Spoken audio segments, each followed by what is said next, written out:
tutorial on Padmasana, Lotus pose. You don't need to master this pose in order to enjoy all the benefits of yoga. Padmasana, in some ways, it really is the pose of yoga. The foot up into the groin, other foot up into the other groin, so opposite foot to opposite groin. You can see my knee doesn't quite come down. Some very strict teachers would say I shouldn't do it, but it feels fine. And the more I do it, the longer I hold it, the more progress I'm making. And then someday, probably in a different lifetime, I can swing the right hand around to the right foot and then the left hand around to the left foot. Not there yet. However, when I first started practicing yoga, I could not hold this pose at all. The best I could do was one foot up in the groin, the other foot underneath the opposite knee. And even that was difficult. I need not just open hips for Padmasana, but a strong core that can lift up out of the pelvis, an open heart, a strong spine, lots of back muscles holding you up here, and the open ankles. Who knew? So over time, I worked with simply just sitting like this. And then I was able to sit like this for a second. That was all. I'll just do the other side to balance things out. And then over time, I was able, first of all, to do both sides. And second of all, to be able to hold it comfortably for some time. So what are the benefits of this pose, Padmasana, Lotus pose? According to the Hatha Yoga Pradipika, it is the destroyer of all diseases. Not just anyone can have it. Only the wise on earth can attain it. You contemplate the absolute in the mind, and one reaches unequaled knowledge from the power of Shakti. So there is also pranayama practices associated with this posture. And the yogin who sits in Padmasana and holds the breath inhaled through the nadis is liberated without a doubt. And liberation is our goal. True freedom from suffering, from the fluctuations of the mind. So how did I get here? It wasn't just and by the way, I still can't hold it for a super long time, but I love to practice it. There are lots of other postures that help to both open and strengthen your thigh muscles, your hip muscles. So Virasana, either sitting on a block, or if you're able to sit right down between your feet, this will open up the quadriceps. You can also do this pose with lots of support behind you. Lean back, just relax. That's one of the best ways to open up. I opened up so much from doing restorative yoga. So I'll put a link posted in the comment section below so you can see some of my restorative yoga practices. My name is Regina Trailweaver, and I love holistic health through the sciences of yoga, the sister science to yoga, Ayurveda, and the psychology, the psychological benefits that we get from both yoga and Ayurveda. So Virasana, either active or restorative, as I said, and of course Bodhikonasana, right? The pose where we bring the feet together and lengthen through the inner thigh. Don't try so much to bring the knees down. And again, there's that upright spine lifting up out of the pelvis, spacious chest, heart on the rise. It's best to do this pose without holding on to the ankles, so you can really get that pressure of the feet together.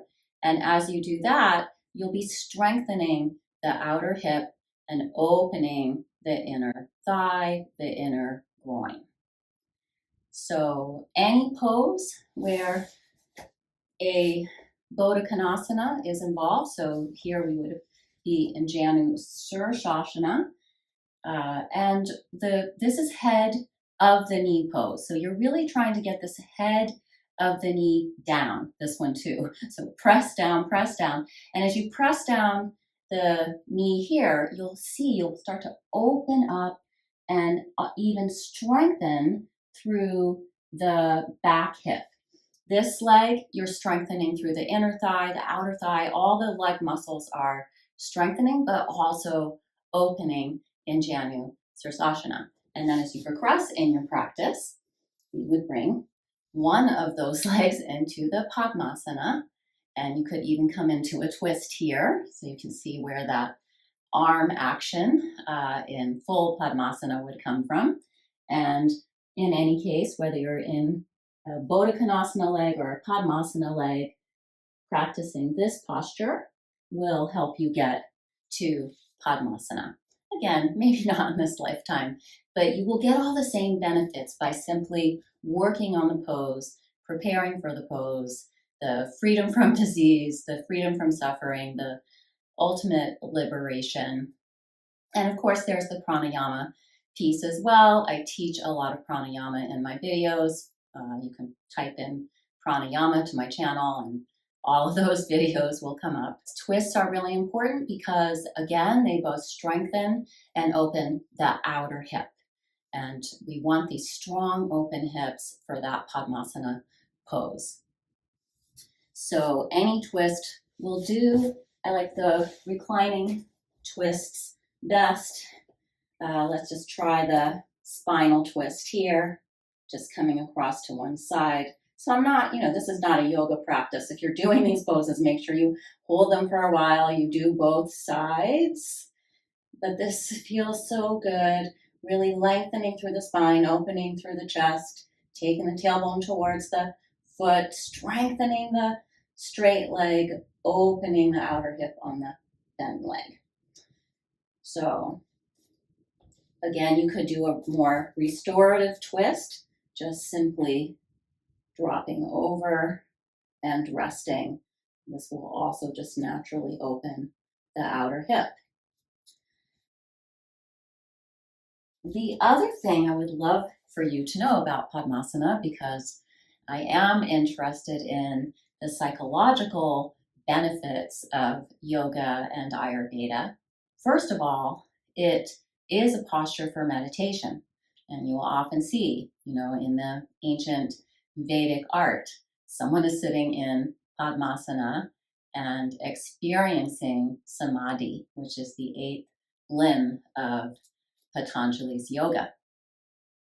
And there's a story in yoga that is often told, and it's one of my favorite stories and one that really opened up my heart to the emotional freedom and the liberation from suffering of yoga.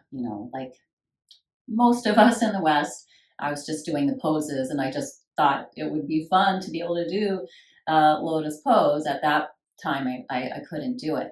But when I started to connect to the emotional power of the pose, the spiritual freedom in the pose, that's when I actually started to make progress. So just doing the postures, yes, it will help you. You can't help but benefit from yoga. But when we understand the meaning behind the pose, the purpose of the pose, it just brings a whole different level of potential to our practice.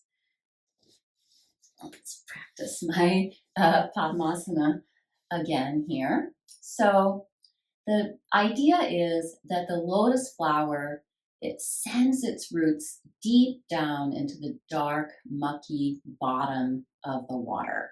And this idea of the water in yoga is very important. Many analogies, many stories about the ocean, the rivers, the streams, the movement of the water. And clear water, calm water is what is most loved by the yogins because it is a symbol of a clear and quiet, calm mind. The flower starts deep down in the darkness, in the muck, in the compost of our souls, the suffering of our souls. It is suffering that motivates and propels us towards the yoga practice. We seek freedom from suffering. So we grow up just like the stalk of the lotus, up, up, up towards that light. And eventually we break through the surface and we are kissed by the sunlight. We feel the warmth, we feel the clarity, and we blossom into the fullness of who we are. So that is what this lotus posture represents, is that we have come back to our wholeness. We have remembered who we are. So I will end with just a little practice, which is the lotus flower breath, we'll say. Okay, so bringing the hands as close to your groin as you can, but not touching anything. Just kind of floating here, palms facing you. And then we'll inhale up, open. So the palms face you, but at the top they face each other.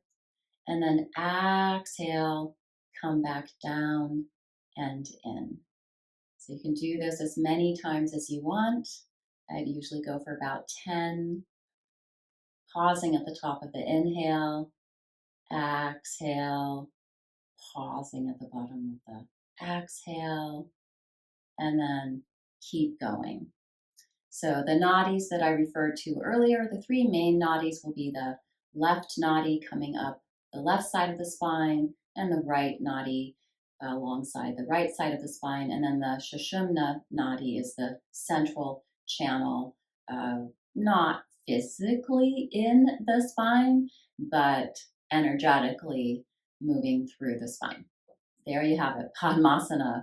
It is a very rich pose. And again, even if you're not ready to hold the full pose, there are so many postures that you can do that will help you get there. I will also put a link below once I get the video done for a practice that has all of those inner thigh opening, outer hip opening, as well as strengthening.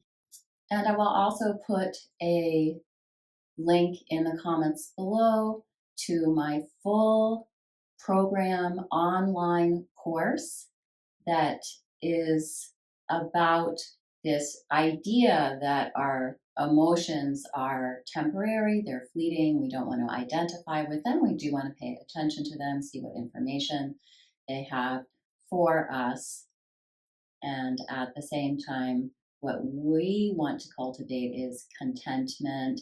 Oh, and I will definitely post the link to my free online course, Cultivating Contentment. It's about Santosha, one of the 10 ethics of yoga, which are two of the branches, the 8 branches of Patanjali that I referred to earlier.